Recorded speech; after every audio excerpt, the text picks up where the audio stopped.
Hi, this is Amy Wan. I'm here at the Start Engine Summit in LA with Andrew Dix from Crowdfund Insider. Welcome, Andrew. How are you doing today, Amy? It's good to see you. I'm very good. How about yourself? Excellent, excellent. So, Crowdfund Insider, the name of your online publication purports to cover crowdfunding, but you actually cover fintech more broadly, and you now cover blockchain, security tokens, all that kind of stuff. What made you make that shift? So, in my opinion, crowdfunding was really the catalyst for fintech to kind of get the ball rolling.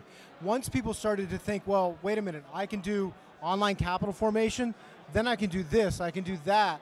And so really, that was one of the flames that kind of lit the fire of the fintech movement.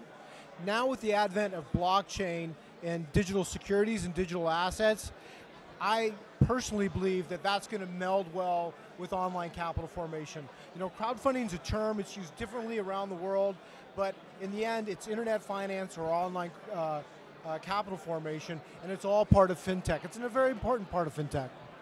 You know, you follow all these security regulations quite closely, how people are trying to evolve them or amend them or propose new ones.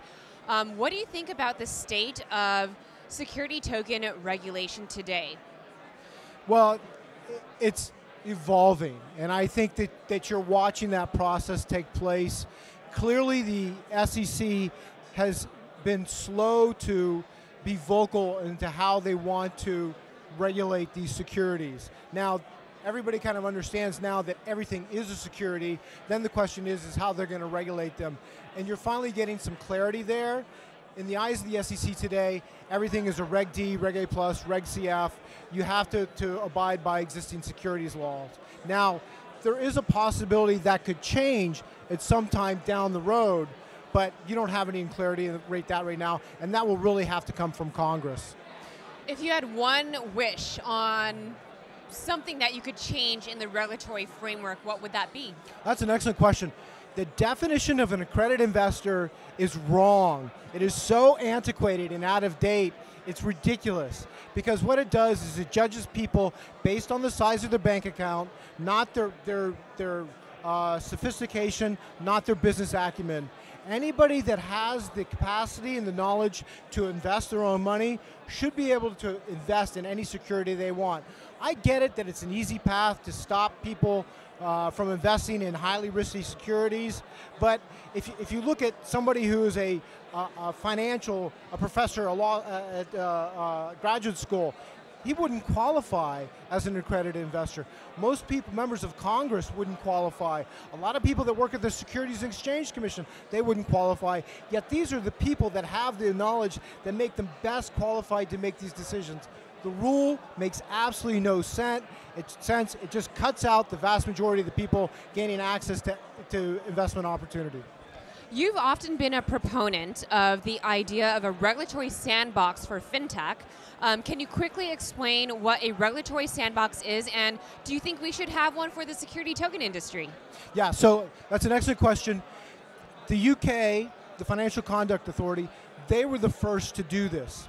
And the idea is you would bring these innovative financial firms into the regulatory fold and let them experiment in a safe environment. That totally makes sense. At the same time, I think that the FCA was compelled to do this because they didn't know how to manage these fintech firms. The best way to manage that is to have them come in and operate, you know, in your same house, and that way you better understand, see, and learn. So really, it's multifaceted.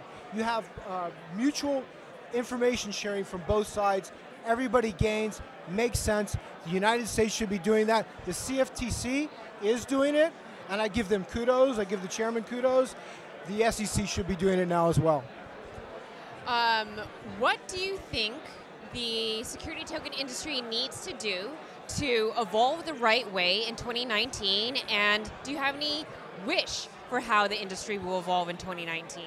So I actually think that the players that have emerged right now are doing a pretty good job, because you're having people engaged in the space that have the wherewithal, the experience in the financial industry to make this stuff come together and make it happen.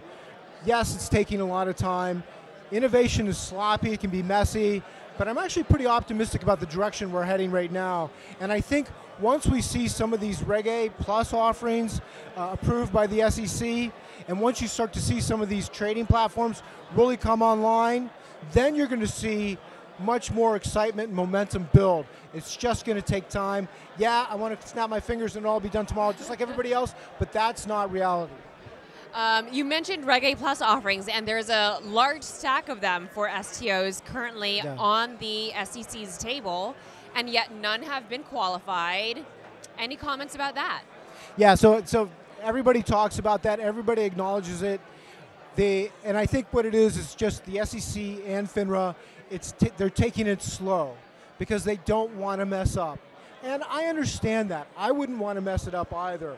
But I think it's going to happen. I think within the next few months, we're going to see a Reg A Plus issuer approved that will issue a token. It's just going to happen. It's just a question of time. There's too much momentum behind it. There's too much interest behind it. And I think, it's going to be soon. Interesting. And what do you think about the current hype around regulatory arbitrage, all these startups looking offshore to other jurisdictions who have made their regulatory environments a lot more accommodating, Malta, Singapore, for example?